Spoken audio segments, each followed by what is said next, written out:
Dark Souls. It comes in a giant box, and it's one of the top Kickstarters ever. I don't know in terms of people or money or something. I think it raised quite a bit of money and has a lot of hype and anticipation going into it, and it's based on a very popular video game IP, so it was bound to be controversial. So it's not a surprise that it has in fact inspired a little bit of debate on the forums as to whether or not it's good or terrible. And I'm in the rare position that I can actually, I feel like, contribute to that conversation because I was one of the people that kickstarted it. And so I don't normally get to weigh in on a BGG debate until well after the cows get out of the proverbial barn. So this is my first review, and we'll see how it goes. Because I feel like even though there's been a lot of discussion and a couple high-profile reviews, some reviews have been positive, others have been more notably negative, I feel like there are aspects of the game that still haven't been addressed. First of all, I just want to start by saying that I think it's pretty good, but it's got some problems, and they made some weird choices. Component-wise, it's really high quality. Even the box they've done, I like that they have the art on the sides. The first thing you see when you open it up is this thing that says "You died," which is very evocative of the theme. The cardstock is good quality. It comes in this very weird sushi tray. But there are a lot of strange choices with the components. First of all, the game has two modes. It has a regular mode and a campaign mode. And yet, they made the strange choice of not having these be reversible, which they printed on both sides. So I just don't understand why they wouldn't have had a regular mode side and a campaign mode side, because they're different. The cost of leveling up is different, and that could have been recorded. There could have been a player guide that could have been more helpful. But it's very nice quality. It's actually inset. Be very careful when you punch these out that you don't rip the back, which is more difficult than you might imagine. But these cubes fit in there very nicely.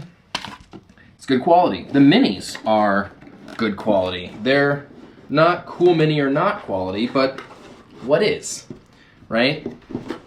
Honestly, they were better than I was expecting, and a lot larger than I was expecting. These are the bosses. And so, it's honestly a very simple game. As I'm sure it's not a surprise to anybody who's watching a second-rate review of Dark Souls, there's some discussion of the campaign mode, which is, in my opinion, unplayable. Or, I guess I should clarify by saying that you could play it forever. It's infinitely playable, which is miserable. So I really like the regular game mode, but they made strange choices in terms of how they translated that into a quote-unquote campaign, which it isn't even really, and I'll get to those in a minute. But how does the base game work? You pick a character. You can play it solo if you want. I don't know why you would. I kind of think that 2 is the sweet spot, because one of the things that happens in this game is the bad guys go after every single player's turn, which means if there's 4 people going and you put yourself in a bad position, you can get attacked 4 times without the ability to do anything, which doesn't sound fun to me. I haven't tried it at 4. I've really only played it at 2, so take that for what it is, but I honestly don't think that I would volunteer to play with 4. It would also be longer, which is not something the game needs to be. It's too long as it is for what it is. So it's very simple. You start here. That's the bonfire area. You pick a brown character. So here we are, and I'll be with my buddy, the Herald, and we'll be hanging out by the campfire, telling stories. And then we're just gonna pretty much randomly put down these tiles. Now, right off, the tile system with these nodes that you can see here, these are called nodes. And instead of doing hexes, they were rebels, and they decided to go with little circles where your guy can move on to. And once again, it's a strange choice. What I wish that they had done is something similar to one of my favorite games, Tannhauser, which employed a system called the pathfinding system that looks a little bit like this, which is beautiful because you can see who has line of sight with what. And there's even, this is the Japan board, there's even opportunities for things like from here, this character can shoot anybody here, right? Which is something that would have been great in this game, or any kind of terrain. There isn't really. At the end of the day, these tiles are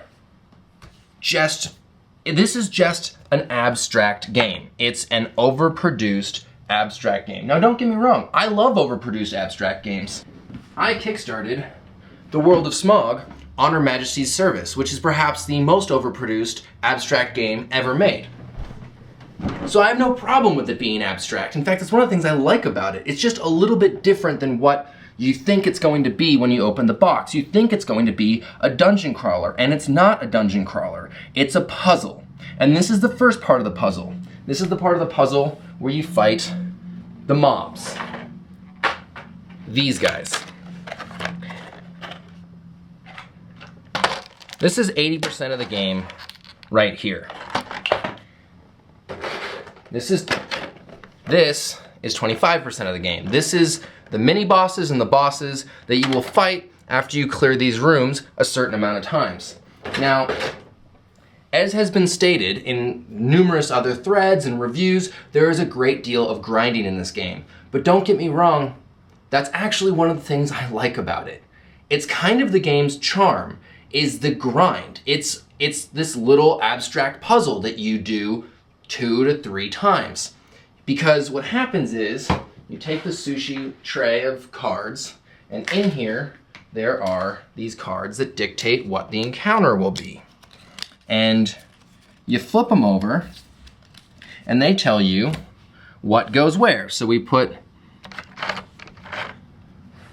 this guy and this guy here, and with him is a little buddy.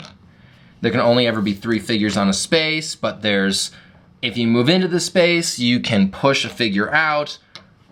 This seems like a good as place as any to address the fact that the rule book is not very good. That's just bottom line. It's just not well organized, or, you know, grammatically fine, but it's not well organized because there's a lot of, frankly, very simple rules that you don't realize are going to be a thing until they're a thing in the middle of combat, which breaks up what is otherwise a very nice flow. That's one of the things I like about this game, is that it's very quick. You just quickly populate this area, and you kick in the door, and that looks like a grave. There's a grave token here somewhere in this giant bag full of things that I'll worry about later. You kick in the door, you decide to put yourself on, you can put yourself on any of these 3 spaces. Somebody will have the aggro token. Basically, the door kicker will have the aggro token,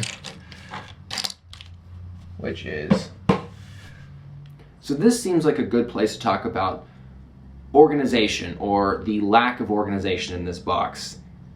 If they had done some kind of an insert, or even just given you a couple more bags, the game would have been easier to set up and break down. And that's unfortunate, because for a game that's already long to play, anything they could have done on the bookends to get it to the table more quickly and get it off the table, it would have been a nice perk. And it's a little bit of a pet peeve of mine. I mean, I'm getting increasingly frustrated with this sort of just dump all the pieces in the box and just let them spend half an hour putting all the chits in the right place. Now, I'm the kind of weirdo that keeps a supply of plastic bags around, but it still annoys me when I have to, you know, use 6 or 7 of them in order to make a game playable out of the box. And then it's actually, if you do that, it's actually hard to get them back in the box. You know, just a nitpicky thing there. Also, I should mention that 80% of statistics are made up on the spot. I have a grave.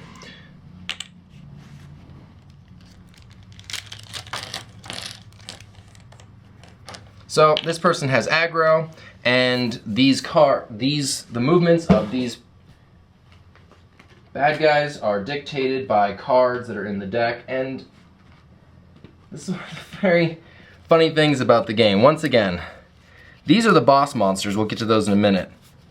25% of the game. Here's some more of them. 25% of the game. These are the cards that control the mobs. So, bosses, mobs.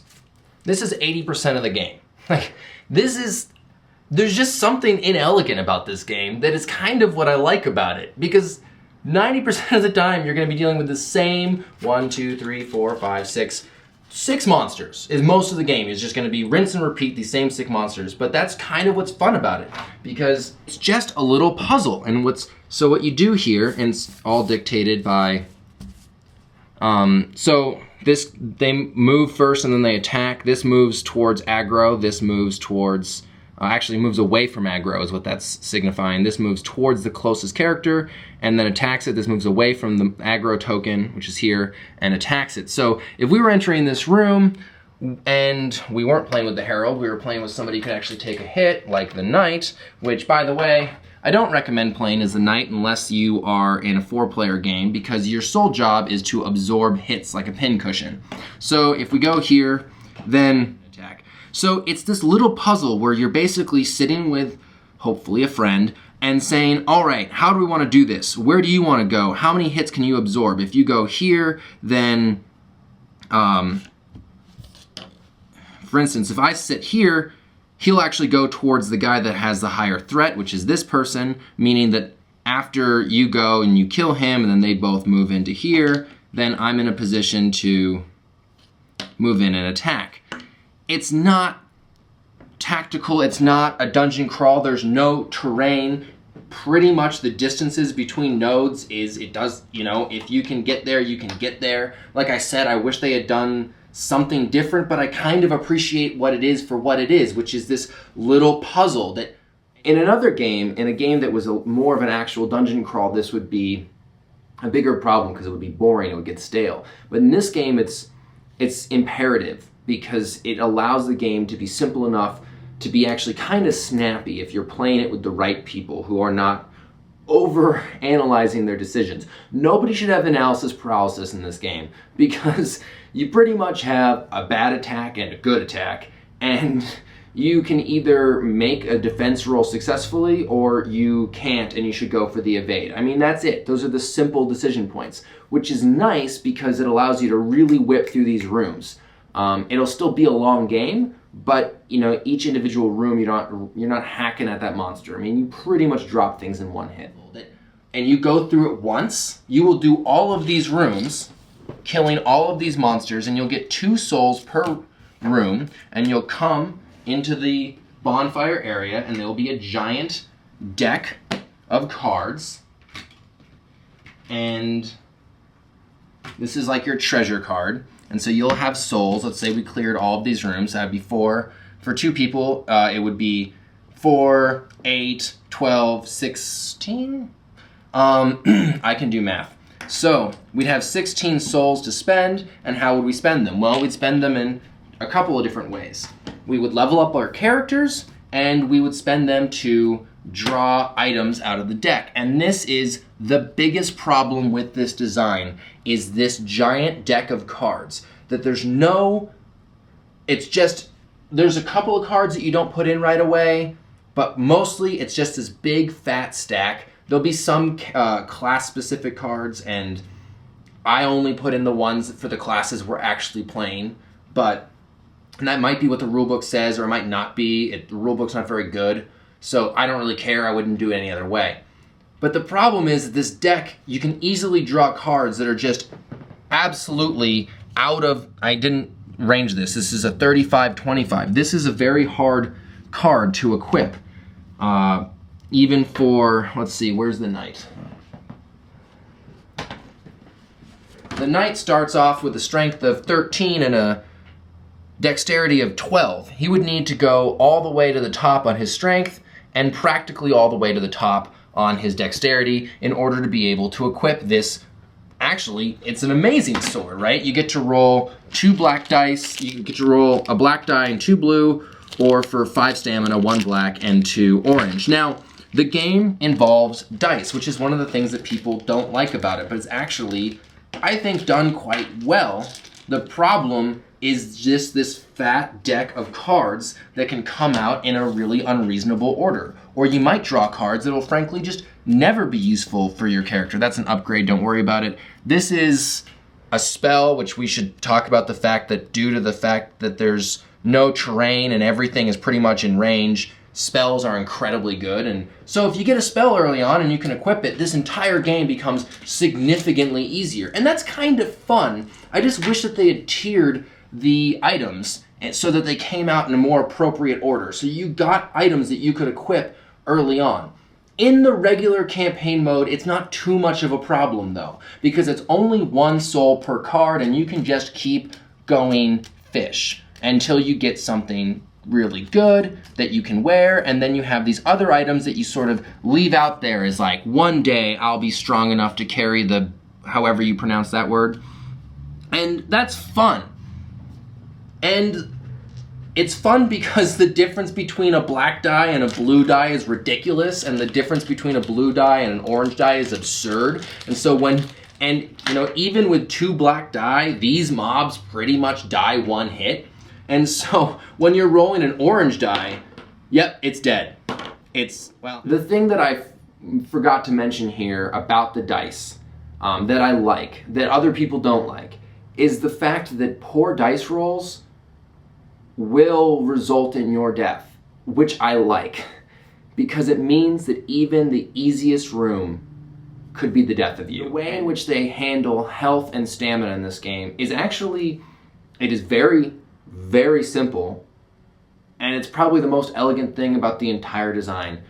Which is maybe not a high bar, but it is one of the saving graces of it, because it is really just, you take damage and it lasts for as long as the room lasts. As soon as you clear the room, it's gone. But then you can also sort of exert energy or stamina in order to make a big attack, which, the way I play it, I pretty much always go for the big attack, because I want to kill whatever it is. I don't want to be swinging at it and then taking, multiple hits with 2. That system makes it so that even the smallest mobs, if you get unlucky on that big roll, you roll the extra die, but you still just roll blanks, all of a sudden you're in the danger zone, right? And I actually really like that, because statistically, you're going to be going through the rooms so often that it's going to happen that all of a sudden a room that you've done 3 times, or twice already, and this is your 3rd time, all of a sudden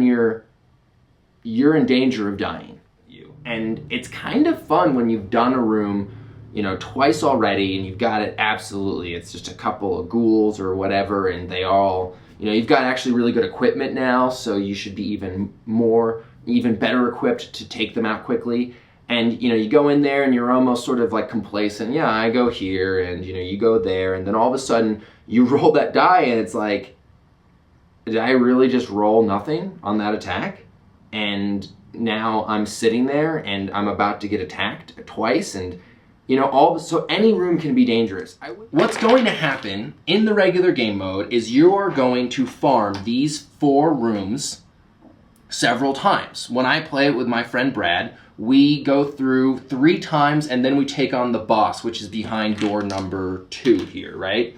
So this is the fog, it's from the game. You come in through this, and then you actually get to do the boss fight. This is going to take you a while. This is a long game. Now, I don't have a problem with long games. One of my favorite games of all time is actually Star Wars Rebellion, which is, at least the way I play it, a 6-hour game. So it's not that it's long, it's just that it's a little long for what it is. But in the regular campaign mode, it's okay. And it's okay for a couple of reasons. It's okay because you only have so many sparks. And every time you want to reset these rooms, you have to spend a spark in order to reset everything. Which means you can do this once, twice, 3 times a lady. But you want to save, at least when I play it, we try to save ourselves at least 1 soul going into the boss fight. Not 1 soul, I'm sorry, 1 spark. And the reason for that is because we'll get souls based on this as a multiplier. So if you go in with 0, you get nothing out of the boss fight, which is not very smart. If you could go in with 2, that would be way better. But like I said, chances are you didn't draw the cards that you needed the first couple times. You'll have to go through it 3 times in order to be able to make sure that A, you drew the cards that you needed, and then B, you had enough souls left over to level up your character so you could actually wear the items. Now, this is one of the things that's clunky about the design, even in the regular play mode, which I think is good. This actually doesn't connect. Is the fact that if you draw well and you get lucky, the game becomes substantially easier. The funny thing about this game's difficulty is it's widely inconsistent, right? It's not always hard, right? Sometimes you can take a boss down easily, but then a room full of low-level mobs can really make you worried that this is going to be the end. And that's kind of fun when it happens in that third time you go through the room and the dice just don't come up and you've exerted all this energy, and so you have this tiny margin and you're burning your Estus flask in order to just stay in the game. And I think some people will hate that about this game. I like it because for me, the grind is fun if you have the right attitude about it. You're aware that it's just a little puzzle and you're just trying to figure out the best way to handle every room, and then you get kind of, and you're just whipping through it and you get kind of complacent, and all of a sudden, you know, you have to really, oh wow, what's going to happen here? We might die here. I need to move in and pull aggro, and you need to move away, and so it kind of has this pacing where it sort of falls into a lull, and then that can kind of shake it up a bit. And my only problem there is just the fact that, you know, the game is already inconsistent in its difficulty, and then to have the items come out in such a random manner, right? If you just draw items that are perfect for your character, that take a minimal amount of effort, and you don't have to keep digging through this deck, then all of a sudden this goes from being a hard, like somewhat challenging game to being, frankly, an easy game, right? Equipment is such a deal breaker. And that just seems to me like sloppy. Like all they had to do was have tiered items, so it said on the back, and then on the front it would be specific enough to character classes that you would take out anything that was useless for your character class, and then they would have adjusted the soul count. But I have to say, I've played it 3 or 4 times now, and it's pretty fun. And even that weird slot machine system that they have going on here is kind of fun, because you're going in and you're like, when am I going to get that card I can draw? And when you do, it's amazing. The problem is the campaign mode, because what they decided to do in order to make this more epic is they just made everything cost more. So instead of it costing 1 soul to get a item, it costs 2 souls to get an item. And and the leveling up doubles, right? So instead of it being 2 for 8, it becomes for 8, 16? I don't even honestly remember the numbers off the top of my head. Brad pretty much reminds me, because it's not written here like I wish it was. And the reason why it's not written here is because they're trying to make one board accommodate 2 modes, and they could have just printed on the other side. I digress. It's horrible because it takes forever. Room. It's so expensive that you can't get what you need, so you're gonna have to do it more than 3 times. So how do you do it more than 3 times? You use souls to buy sparks, because for 2 souls per person, you can buy another spark, which you can then immediately spend to reset the rooms to go through them again, which effectively makes the campaign mode of the game infinite, because you just farm souls and spend the souls on sparks to farm more souls to spend the souls on sparks, all the while drawing cards at 2 souls per thing, trying to get that item that just won't turn up. And it just takes a game that's already long, I'd say a 3-hour play session at best if you want to go through the mini boss and a main boss, and it turns it into I don't even know how long. We tried the campaign yesterday, and we seriously just decided to just quit, stop, and just reset the game and play the regular version, which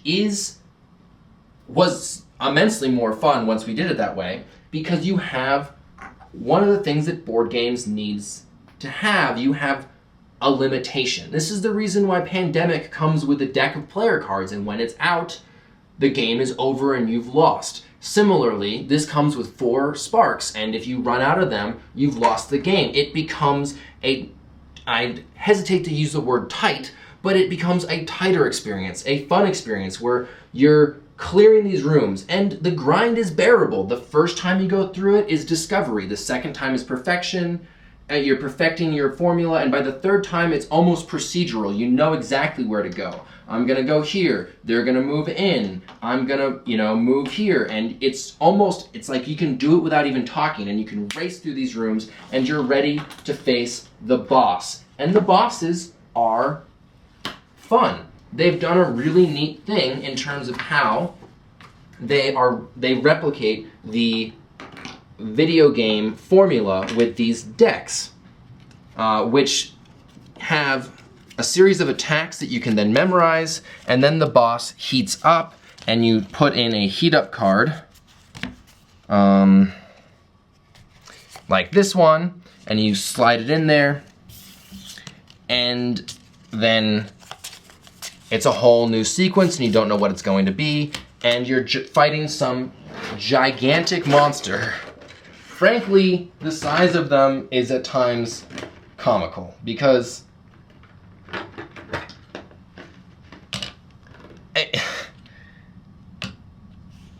I literally can't put the thing down because the tail holds it up. Just saying. And this is a pretty fun battle, although if you play it like Brad and I play it, and you've gone through this 3 times, and you got decent card draw, sometimes you march in there, and in the game we played last night, the mini-boss didn't even get through his deck once before we had slaughtered him. Because, well, first of all, I was packing that spell I told you about, which is incredibly overpowered in this game, because essentially anything's in range of it, and it does magical damage, which we were fighting the winged guy here, and he is super squishy to magic, which is just, it's part of what's problematic about this game, but it's also part of the charm of it, right? It doesn't feel particularly balanced, but it's kind of fun, because after you play it one game and you get incredibly terrible card draw and you go into a mini boss fight ill-equipped and you get slaughtered, it's a lot fun the next time you play it that you pick up this thing and all of a sudden you're just ganking enemies. But I don't know, that's a big time investment for this game when there's a lot of other good games out there. But I think this game is the right game for somebody.